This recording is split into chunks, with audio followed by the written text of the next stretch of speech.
قرآن میں لکھا تاکل النار، پھر کیا ہوتا تھا؟ آسمان سے رات کو آگ آتی تھی، آسمان سے رات کو آگ آتی تھی، جس کی قربانی کو آگ کھا جاتی، مطلب یہ ہوتا اس کی قربانی قبول ہوئی ہے۔ اب یہ ذرا رک کے تھوڑی دیر کے لیے دیکھیں نا، ہم قربانی بھی خود ہی کرتے ہیں، گوشت بھی خود ہی کھاتے ہیں۔ سبحان اللہ، اس امت کے اوپر اللہ کتنے مہربان ہے۔ جب کہ یہ دنیا بنی ہے نا، آدم علیہ السلام زمین پر اترے ہیں، تب سے قربانی ہو رہی ہے۔ کسی بھی حلال جانور کو اللہ کی راہ میں اس کا تقرب حاصل کرنے کے لیے ذبح کرنا اس وقت سے شروع ہوا ہے جب سے آدم علیہ السلام اس دنیا میں تشریف لائے، دنیا آباد ہوئی۔ سب سے پہلے قربانی آدم علیہ السلام کے دو بیٹوں حابیل اور قابیل نے کی۔ ان کے رشتے کا تنازع تھا، تو آدم علیہ السلام کے زمانہ میں ان دونوں بھائیوں کو کیا کہتے ہیں، یہ تجویز دی گئی آپ قربانی کریں، جس کی قربانی قبول ہو جائے گی وہ اس عورت کے ساتھ نکاح کرے گا، اگر قربانی نہ ہوئی تو اس کا مطلب اس کا نکاح نہیں کرنا۔ دو بھائی تھے حابیل اور قابیل۔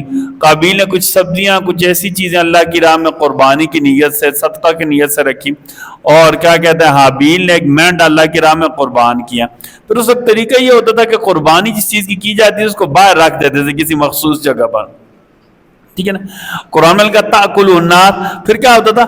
آسمان سے رات کو آگ آتی تھی، آسمان سے رات کو آگ آتی تھی، جس کی قربانی کو آگ کھا جاتی، مطلب یہ ہوتا اس کی قربانی قبول ہوئی ہے۔ اب یہ ذرا رک کے تھوڑی دیر کے لیے دیکھیں نا، ہم قربانی بھی خود ہی کرتے ہیں، گوشت بھی خود ہی کھاتے ہیں۔ سبحان اللہ، اس امت کے اوپر اللہ کتنے مہربان ہے۔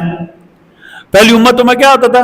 قربانی کرتے تھے لیکن گوشت خود نہیں کھاتے تھے، گوشت کو اگر آگ کھا جاتی تھی، گوشت کو اگر آگ کھا جاتی تھی۔ ہمارے اوپر اللہ نے کیسا رحم کیا ہے، قربانی ہم خود کرتے ہیں، اپنی مرضی کا جانور لیتے ہیں، پھر اپنی مرضی سے ذبح کرتے ہیں، پھر اپنی مرضی سے اس کا گوشت بھی کیا کرتے ہیں، بانٹتے۔ کوئی یہ نہیں ہے یار سارا گوشت بانٹتے ہیں، سارا خود کھا لیں تب بھی قربانی قبول ہو جائے گی۔ سبحان اللہ، اللہ نے کتنا رحم کیا ہوا ہے۔ تو اس زمانے میں کیا ہوا کہ ایک بھائی نے قربانی کی، مینڈے کی، اس نے مینڈا اللہ کی راہ میں قربان کیا، دوسرے نے کچھ سبزیاں کی، جس نے مینڈا اللہ کی راہ میں قربان کیا تھا اللہ نے اس کی قربانی قبول کی۔ تاکلہ النار، اللہ نے قرآن میں کہا اس کی قربانی کو آگ نے کھا لیا، جس سے یہ ثابت ہوا کہ اس کی قربانی قبول ہو گئی ہے۔ جو دوسرا بھائی تھا اس نے جو سبزیاں رکھی تھی اس کو آگ نے نہیں کھایا تو اس کو قربانی قبول نہیں ہوئی۔ اس سے جو دوسرا بھائی تھا قابیل حسد میں آ گیا،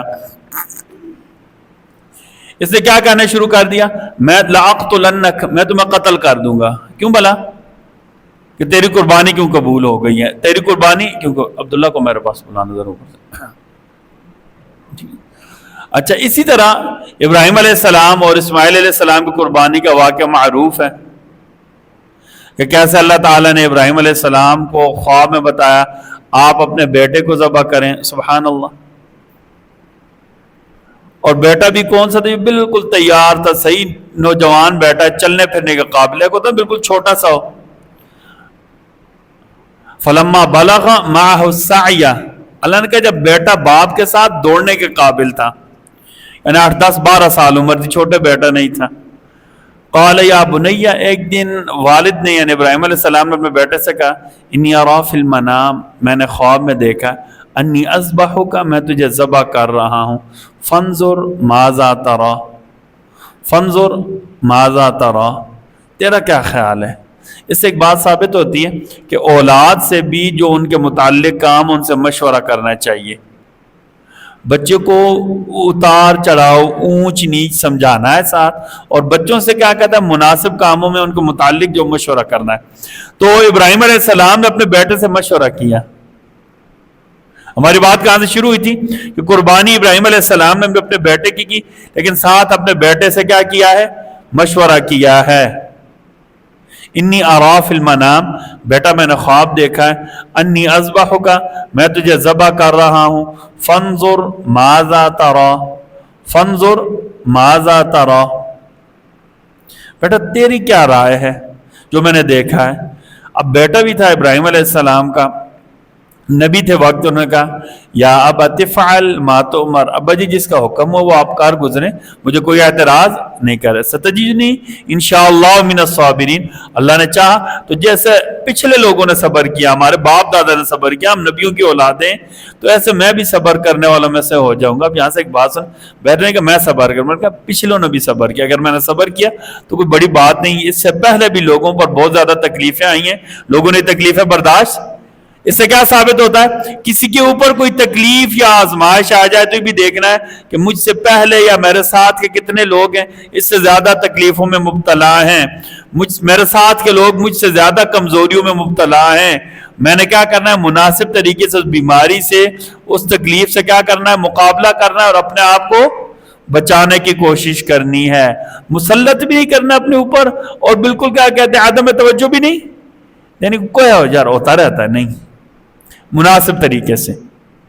ستجدنی انشاءاللہ من الصابرین. ابراہیم علیہ السلام اور اسماعیل علیہ السلام قربانی کرنے لگے، انہوں نے کہا کہ ستجدنی انشاءاللہ من الصابرین. اب اللہ نے کہا فلما اسلم وتلہ للجبین، پیشانی کے بال لٹا دیا. علماء نے بہت ساری باتیں لکھی ہیں. پیشانی کے بل اس لیے ہٹایا، بیٹا اور باپ آمنے سامنے ہو تو کہیں کیا کہتے ہیں دل میں وہ اولاد کی محبت آ نہ جائے، میں سے ذبح نہ کروں، اس لیے پیشان نے یہ نہ مجھے دیکھے گا نہ میں سے ہم اللہ کا حکم پورا کریں گے. اس سے کیا ثابت ہوتا ہے؟ کہ اللہ کے حکم پورا کرنے کے لیے کبھی کسی کام سے دریغ نہیں کرنا ہے. اب چھری چلانے لگے، چھری چل نہیں رہی تھی. چھری چلانے لگے، چھری چل نہیں رہی تھی. میں نے پچھلے جمعے بھی کہا تھا، اس میں دوبارہ دوہرا دیتا ہوں. اس سے کیا ثابت ہوتا ہے؟ کہ مسلمان کی چھری مسلمان یا گلے پر چلنے کے لیے نہیں ہوتی. اللہ نے ہمیں بتلا دیا ہے مسلمان کی چھری کافروں کے جلے پر چلے تو بڑے فخر اور عزت کی بات اللہ نے حکم دیا ہے. مسلمان کے مقابلے میں آتا ہوا زیب نہیں دیتا. مسلمان کی چھری مسلمان کے گلے کے اوپر چلے گی. ہمیں ابراہیم اور اسماعیل علیہ السلام کی سیرت میں بتلایا کہ مسلمان کی چھری مسلمان کے گلے کے اوپر چل ہی نہیں سکتی ہے. اس لیے آپ سے گزارش ہے، آپ صلی اللہ علیہ وسلم نے موقع پر کہا کہ مسلمان کی طرف کبھی ہتھیار نہیں تانا کرو.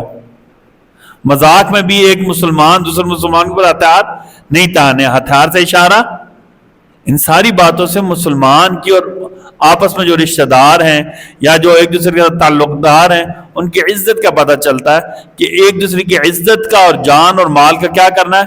بہت زیادہ خیال رکھنا ہے.